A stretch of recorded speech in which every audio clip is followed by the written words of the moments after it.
Well, now that we're flat, we've got the bushes in, we know the chassis is going to sit nicely, we've also got our floaty pin tubes in. It's time for the finishing touches now to install the guide and look at how we go about putting the motor in. So also it will need some lead wires as well. Now this guide here, I'll show you a little bit closer as to what I've done.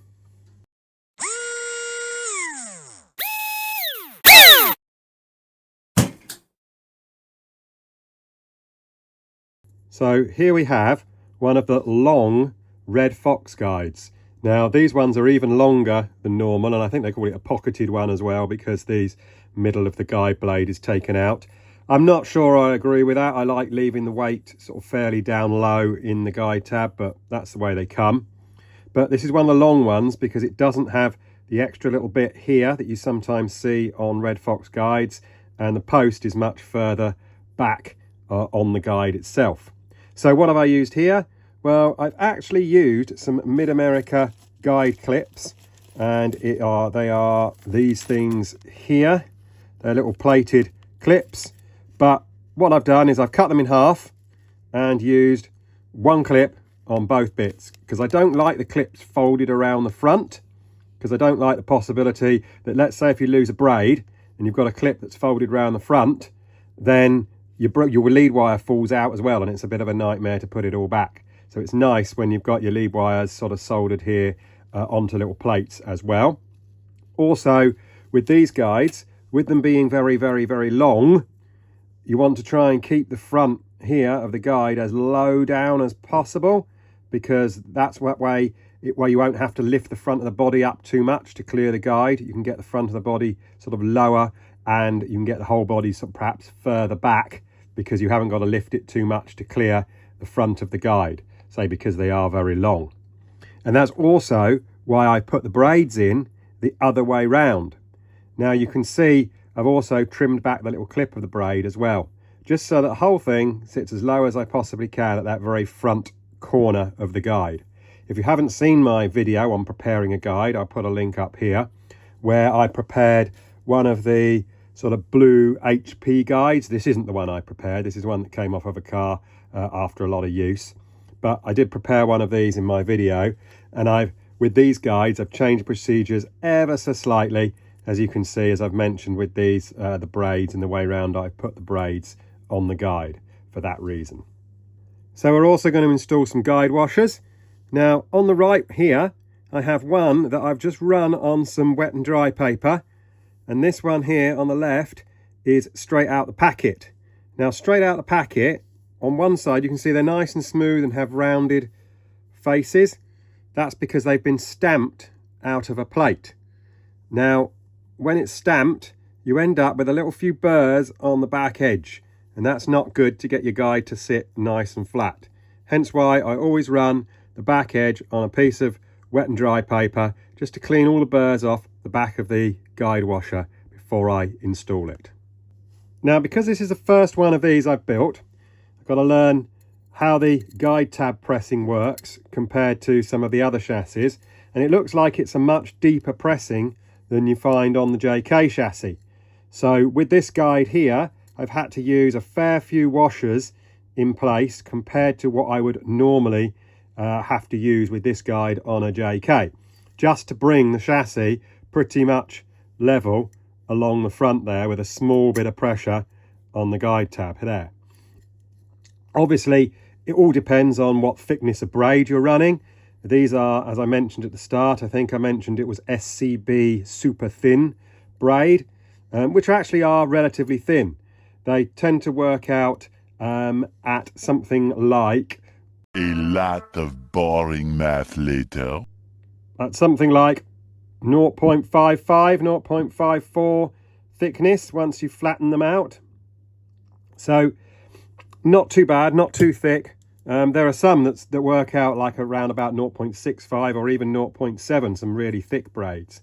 But this chassis is going to be used with a Group 12 motor, and super thins tend to work okay with Group 12s as long as the track braid is in reasonable condition and fairly sort of flat and smooth. As soon as you get sort of really chunked up track braid, maybe with lots of rough edges you get lots more arcing, etc. You might want to go to a slightly thicker braid that could withstand that over the course of the race. So what washers have I actually put in this guide? Well, I've got, I think it's nominally 20 thou, but obviously running it on that little bit of wet and dry paper has made it sort of about 19 or 18.5 thou. And then I've also gone and got 2 3 thou Mid-America washers as well. And obviously altogether it comes out to about, let's have a look, all 3 washers, 27 thousandths of an inch, and showing you what that is, so 0.69 millimeters. But as I've said before, that all depends on the thickness of your guide, it depends on the type of braid you're running, so it also depends on the recess of your track. Now I know that the track we're running on doesn't really have much of a recess, a very fractional recess around most of it, but not really very recessed at all. So I tend to start with the chassis set up pretty low at the front and maybe raise it as maybe the rubber builds up a little bit later on in the event. So in order to facilitate that, I'm going to put another 6 thou of washers on top before I put the guide nut down, and that will give me that little bit of extra spacing that I could need for later on. Now the reason why I put guide washers underneath and on top is because then the guide nut always settles back in the same place again, time after time. So if I take it out and I want to put another washer in, I can take one from the top, put it at the bottom, but obviously the spacing in between is always the same, therefore the guide nut always reaches the same position. So once you've got your guide to sit nicely with your guide nut, you know your guide should always sit nicely each time, because the guide nut's returning to that same position again and again. So I did thread my guide earlier, I haven't shown you it in the video, but again it's in the guide preparation video that I put a link to earlier on. So I have used a guide threader on this, but I'm going to start off the guide nut, so I'm going to put a little bit of oil onto the thread, just helps the guide nut go down and cut the thread that little bit deeper than it needs. So start it manually on there and I can feel it biting in. If I hold it like that, you can see that it should have gone on nice and square. I've got one of my Mid-America guide nut wrenches with the 3 prongs, looks very much like the JK version. And then I'll slowly tighten the guide nut up down those threads. Not too fast, because sometimes you go too fast, where the guide nut is cutting perhaps a slightly deeper thread, it can sometimes heat the post up a little bit and start to go a little bit wonky. So just take it easy and sometimes just come back a couple of turns or half a turn.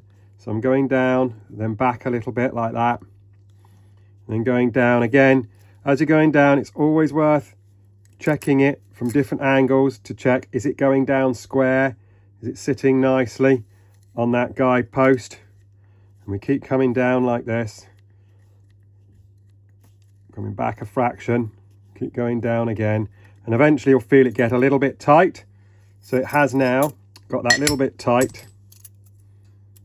There we go. Not too tight, because if you sometimes do it too tight, you can damage the washers underneath. And then I can back it off a fraction. Feel there's a little tight spot somewhere on it at the moment, but I'm going to back it off a little bit more. Okay, so that guide nearly falls under its own weight. So back it off a fraction more. And now it just falls under its own weight. A little bit tighter on that side just there. That side's easy. That side's a fraction tighter, but we're talking a minuscule amount. It does actually, if I shake the chassis, it does click from side to side. You probably won't keep up in the video of me doing that, but it is nice and moves nicely without any wobble. So check if you've got wobble on side to side and wobble front to back, and that's pretty good. I'm pretty happy with that. So couldn't leave it. There was a tiny little burr on the guide hole, or the guide post hole, so I got rid of that burr, and now the guide is the same either way. It just falls nicely and moves nicely either way. But I couldn't leave it being a fraction tighter on one side than the other.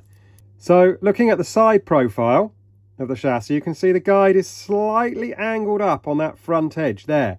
It's a little bit exaggerated with the way I'm holding it in the camera here, but it sits sort of about like that, when it's flat, and it's slightly angled up. That's because when you've actually got the rear tyres on and you're lifting the back of the chassis up a little bit, your guide is sitting then flatter on the track and not nose down into the braid. That never handles quite so well when the guide is nose down onto the braid. It tends to send all the bumps and vibrations through the track right through your car and potentially lift the front of the car up slightly, and your ride height is too high at the front. So a very slight angle up at the front of your guide generally tends to make the handling of the car work a lot better. The other thing you might want to do is cut down the guide post a bit here. I always trimmed it before I threaded it rather than threading the bit that I didn't need to thread right at the very top, but I do need to trim this down a little bit. And obviously initially I use just some wire cutters, side cutters like that, and you can trim off the guide post, but be careful because a piece you trim off will fly everywhere. So I always either do it inside a box or I hold my hand over the top just to make sure it doesn't fly off and go and hit somebody else or hit yourself. So what works well to trim the last bit off? Well, these little saws work quite nicely. You tend to get loads of these when you get a little rotary tool or a pack of rotary tool parts. They're just like a little circular saw, and they work well to trim off the guide post. Some people use a cut-off disc, but the thing with a cut-off disc, it can often heat the guide post and then melt the guide post to the cut-off disc, and then the cut-off disc is useless because it's all covered in melted plastic.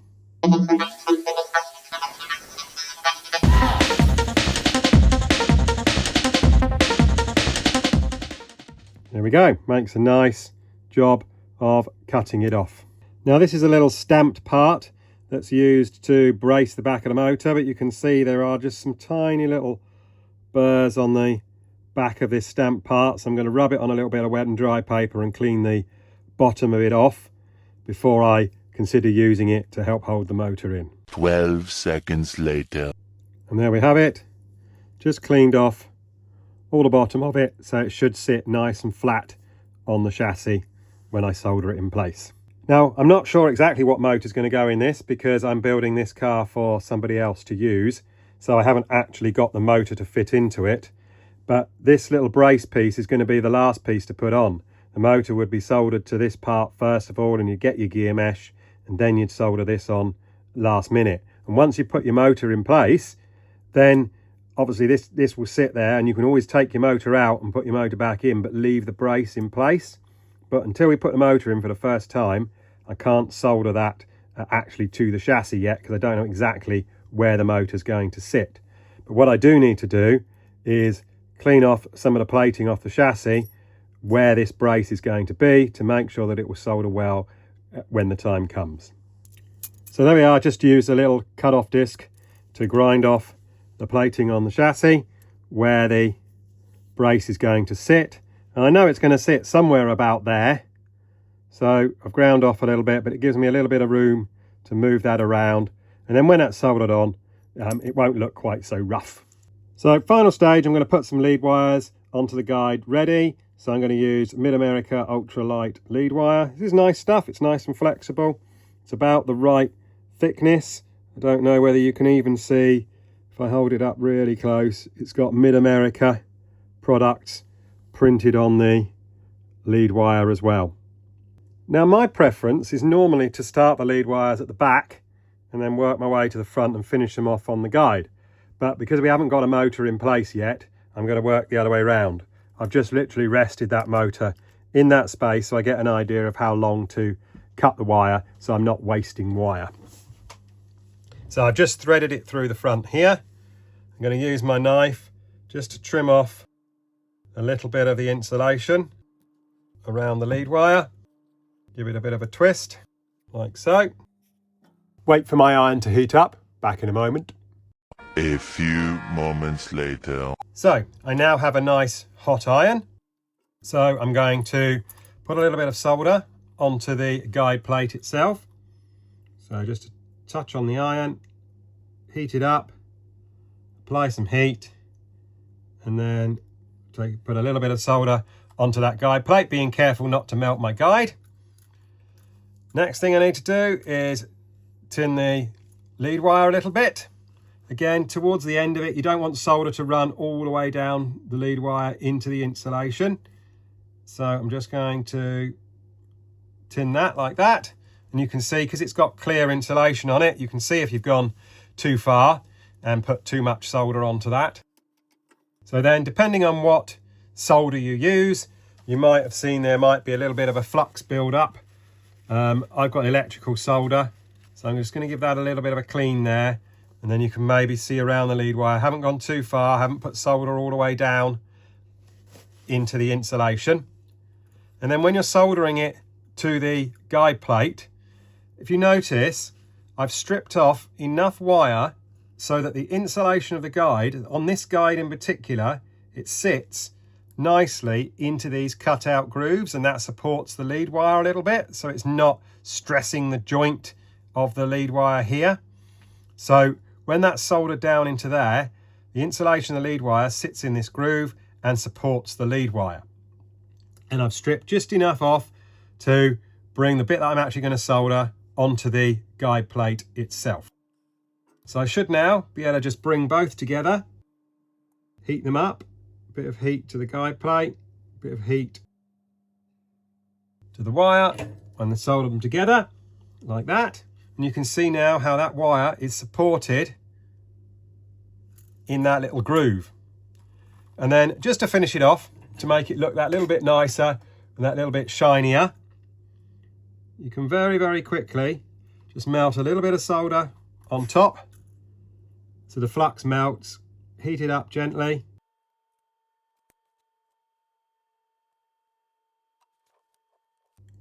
I'll just bring that very close up so you can see the end result of the solder flowed nicely over the end of the lead wire there. Makes a nice smooth cover in solder, so there's nothing to get caught up in an accident or ripped off, and it looks quite nice because it's nice and shiny on the end. So how do I know where to trim the lead wire? Well, I'm just going to push the guide out the front there, so I'm going to bend the guide up to its extreme and bring the lead wire to a point where it's not stressed, it's not pulling on the nut. So when the guide goes full extremity, it's not stressed and it's not pulling on the nut here. So that's pretty much the length of lead wire that I'm going to need. Maybe go a fraction shorter. There we go. So that's the length of lead wire I'm going to need through there. So I'm going to hold it in place, and I know it's going to have to come to the motor back here. So I'm going to just trim it. Let's say it might be a fraction longer than I need, just about there, and trim that side off like that. In the UK, we run positive on the right, negative on the left. So I know this one's going to go to the front of the motor, and the left-hand side is going to go to the back of the motor. So there we have it. Lead wires soldered nicely. I haven't melted the guide. I've seen a lot of pictures on the internet of various states of lead wire preparation. But there we are. We have nice, smooth finish on top. And the lead wires are there, and they're just trimmed off at the roughly right lengths, ready to receive the motor. And that's about as far as I can go. So there we have it. One prepared Mid-America Gemini chassis, ready to take a motor and go and win the race. Now I need to finish the one for me. So I managed to build my own car, and I've raced it. And how did I do? Well, I'll show you the results. Well, we raced on this track here, which is the BSCRA Mega Monster track. It's the track that was used for the 2019 Israel World Championships in the UK. And this is the home of UK slot racing, really. This is where all the big national events happen, on this track in this centre in Corby, England.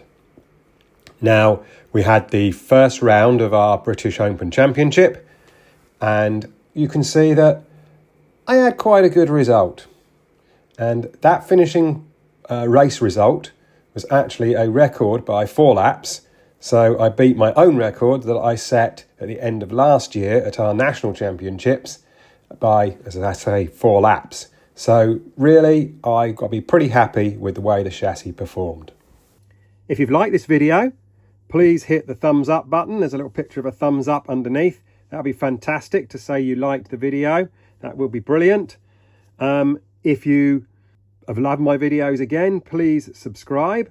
And there's a little subscribe button if you haven't done so already. I know I've got quite a few subscribers who have been very loyal and have stayed watching my videos. Sometimes they've watched my videos time and time again to make their cars even better. As they built a new car, they've gone and watched the video again just to remind them of some of the things that I've taught them in previous tech tips. So thank you once again to all of my subscribers, all of my viewers, and I will see you again in the next video.